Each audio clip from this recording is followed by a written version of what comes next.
प्रिय भक्तों, आज हम लोग एक ऐसी कथा सुनने जा रहे हैं जिसे सुनने मात्र से आपके जीवन में सुख संपत्ति और धन की वर्षा होगी। तो चलिए कथा को प्रारंभ करते हैं।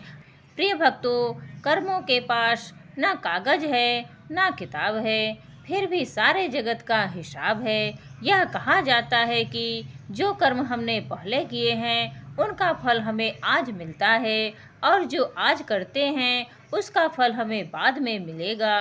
किसी ने सच ही कहा है, दूसरों के साथ किया हुआ छल बर्बादी के सारे रास्ते खोल देता है। अगर आप किसी के साथ बुरा करते हैं तो आपके साथ भी बुरा ही होगा। प्रिय भक्तों, आइए इसे एक कहानी के माध्यम से समझते हैं। प्रिय भक्तों, बहुत समय पहले की बात है। एक बहुत पुराना गांव था। उस गांव का नाम था रामपुर। उस गांव के लोग बहुत ही सीधे और सच्चे थे। उसी गांव में एक बुजुर्ग आदमी, उसकी पत्नी और दो बच्चे रहते थे। बड़े बेटे का नाम कबीर था और छोटे बेटे का नाम सिद्धार्थ था। उसके माता पिता खेती का काम करते थे। वह एक किसान थे। समय के साथ साथ वह दोनों भाई अब बड़े हो गए थे। सिद्धार्थ अक्सर अपने भाई कबीर को देखकर जलता था, क्योंकि कबीर स्वभाव से ही बहुत अच्छा था। वह सबकी मदद करता था। उसके दिल में सबके लिए दया और आदर भाव था। सिद्धार्थ का स्वभाव ऐसा था कि उसके दिल में दूसरों के लिए कोई दया नहीं थी। वह अपने माता पिता से भी ठीक से बात नहीं करता था। वह हमेशा दूसरों का अनादर करता और नुकसान पहुंचाते रहता था। धीरे धीरे काफी वक्त गुजर गया। कबीर और सिद्धार्थ के माता पिता का देहांत हो गया। उसके माँ बाप इस दुनिया में नहीं रहे। कबीर उस वक्त घर पर नहीं था, एक दूसरे शहर गया हुआ था। जैसे ही उसको इस बात का पता लगा, वह सब काम छोड़कर दौड़ता हुआ अपने घर पहुंचा। कबीर को विश्वास नहीं हो रहा था कि उसके माता पिता अब इस दुनिया में नहीं रहे। कबीर और सिद्धार्थ ने उनका अंतिम संस्कार किया। वह बहुत दुखी था। वह उनसे बहुत प्रेम करता था। उसने गांव वालों को भोजन के लिए आमंत्रित किया और ब्राह्मणों को दान दक्षिणा देकर विदा किया। अब कबीर और सिद्धार्थ दोनों अकेले रहते थे।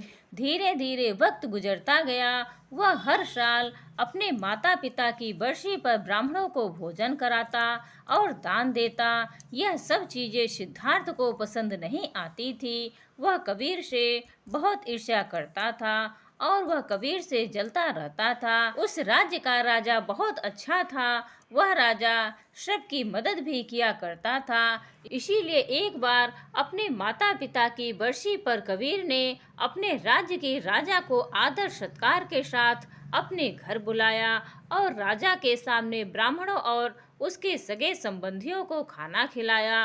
ब्राह्मणों को दान भी दिया ताकि उसके माता पिता स्वर्ग में अच्छे से खुश रह सके। सिद्धार्थ वहां खड़ा था। राजा भोजन करने के बाद सिद्धार्थ के पास गए। सिद्धार्थ ने राजा को प्रणाम किया। तभी राजा ने सिद्धार्थ से पूछा, तुम्हारा भाई तुम्हारे माता पिता के लिए इतना कुछ करता है, तुम ऐसा क्यों नहीं करते हो? आखिर वह तुम्हारे भी माता पिता थे। क्या तुम्हें यह समझ नहीं आता कि तुम भी अपने माता पिता के लिए कुछ कर सकते हो? सिद्धार्थ ने राजा से कुछ नहीं कहा और चुपचाप वहां से चला गया। सिद्धार्थ को गुस्सा आ रहा था, क्योंकि राजा ने उसकी बेइज्जती की थी। क्योंकि कबीर अब सबकी नज़रों में अच्छा बन गया था। राजा ने भी उसकी तारीफ की थी और सिद्धार्थ सिर्फ चुपचाप देख रहा था। उससे यह सब देखा नहीं जा रहा था और वह कबीर से अपने अपमान का बदला लेने का सोच रहा था। एक दो महीने बीत जाने के बाद एक रात सिद्धार्थ योजना बनाता है कि उसे कैसे भी करके रास्ते से हटाना होगा। अगले दिन सिद्धार्थ ढोंग करना शुरू करता है। नगर के सामने जोर जोर से चीखने लगता है और यह दिखावा करता है कि उसके माता पिता के गुजर जाने के बाद वह बहुत अकेला हो गया है और दुखी है, और सब लोगों से कहता है कि मेरे माँ बाप मेरे सपने में आए थे, वह स्वर्ग में खुश नहीं है। वह कह रहे थे कि कोई वहां जाकर उन्हें खाना बनाकर खिलाए, उनकी सेवा करे, वह तभी खुश रहेंगे।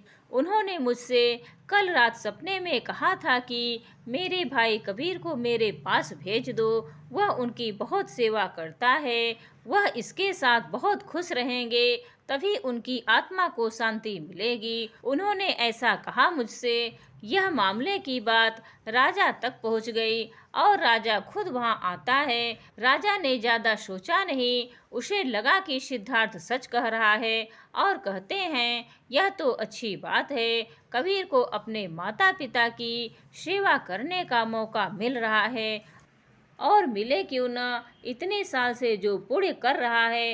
राजा कहते हैं लेकिन इसके लिए तो कबीर को मरना पड़ेगा। कबीर यह सब देख रहा था।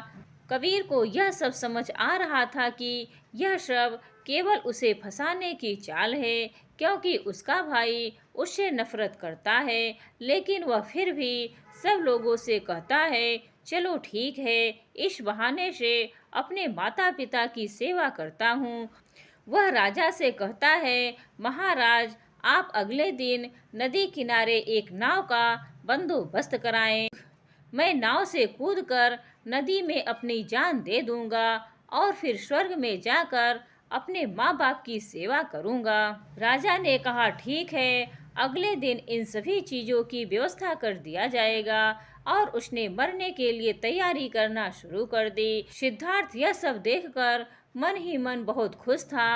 अगले दिन कबीर ने जैसा राजा से कहा था उसके मुताबिक राजा ने नदी के किनारे एक नाव का बंदोबस्त कर दिया। राजा और सारे गांव वाले भी वहां आ गए थे।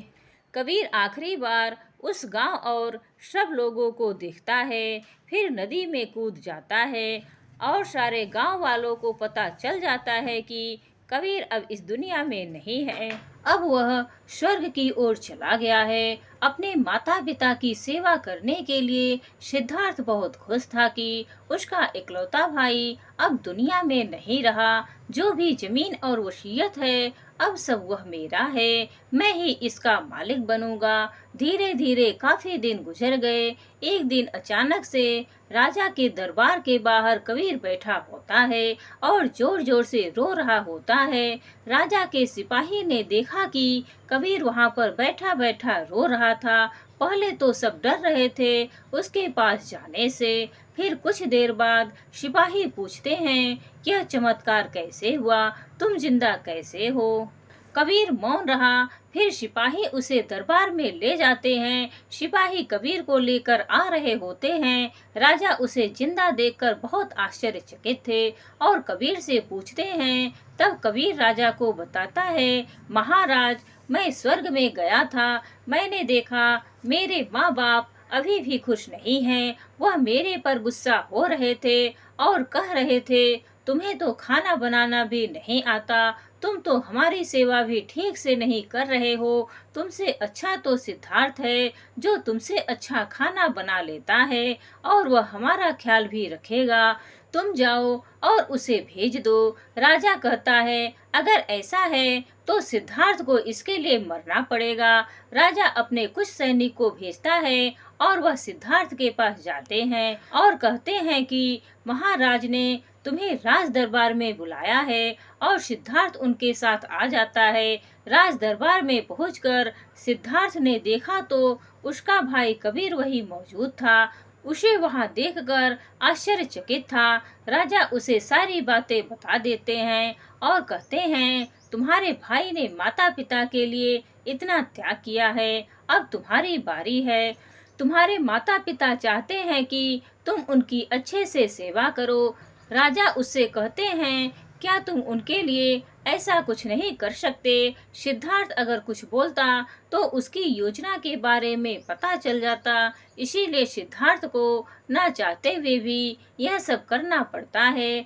अगले दिन फिर से सारी तैयारी किया जाता है। कुछ देर बाद सिद्धार्थ घर आ जाता है और सोचता है मैं वहां जाऊंगा ही नहीं, अगर मैंने ऐसा किया तो वह सच में मुझे मार ही देंगे। आज रात को ही मैं गांव छोड़कर कहीं चला जाऊंगा। दूसरी तरफ कबीर ने राजा को सारा सच बताया असल में वह जिंदा कैसे बचा था। उसने पहले ही मछुआरे से बात कर ली थी। जब कबीर नदी में कूदा तो थोड़ी ही देर बाद मछुआरे ने उसकी जान बचा ली थी, जिससे उसकी जान बची और वह 1 महीने तक नगर से दूर रहा था और किसी को भी नहीं पता चला कि वह जिंदा है।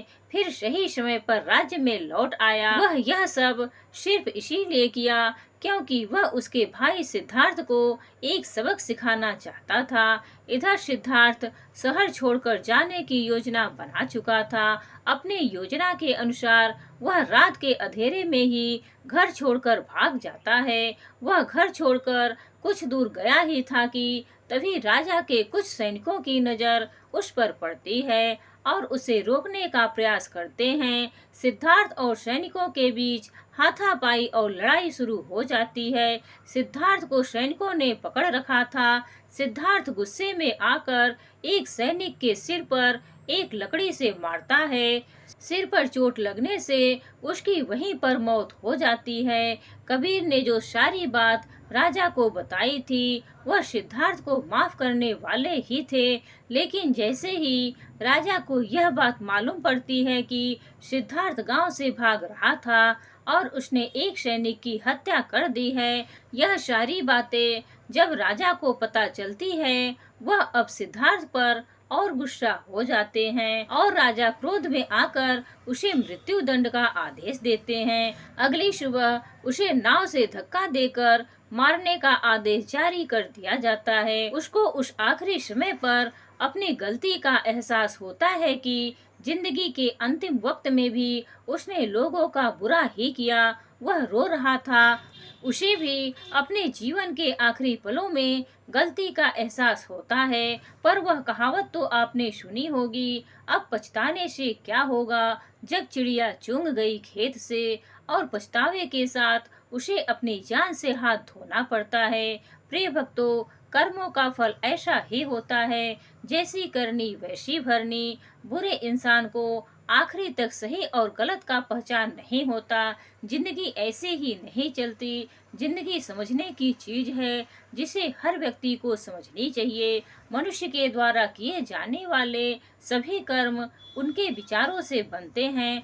हमारी सकारात्मक या नकारात्मक सोच विचारों को जन्म देती है और वही विचार कर्म बनाते हैं। इस तरह सोच सकारात्मक होने पर ही अच्छे कर्मों का निर्माण हो सकता है। अगर हम किसी के साथ बुरा करते हैं तो हमारे साथ भी बुरा जरूर होगा। जब आप दूसरों के लिए अच्छा करते हो तो बदले में हमारे साथ भी अच्छा होता है। यह भी हो सकता है उस वक्त हमारे साथ कुछ बुरा ना हो, लेकिन कभी न कभी इसका हर्जाना हमें भुगतना ही पड़ता है। इसीलिए हमें किसी के साथ बुरा करने का कोई अधिकार नहीं है, क्योंकि कर्मों का फल कभी न कभी मिलता जरूर है।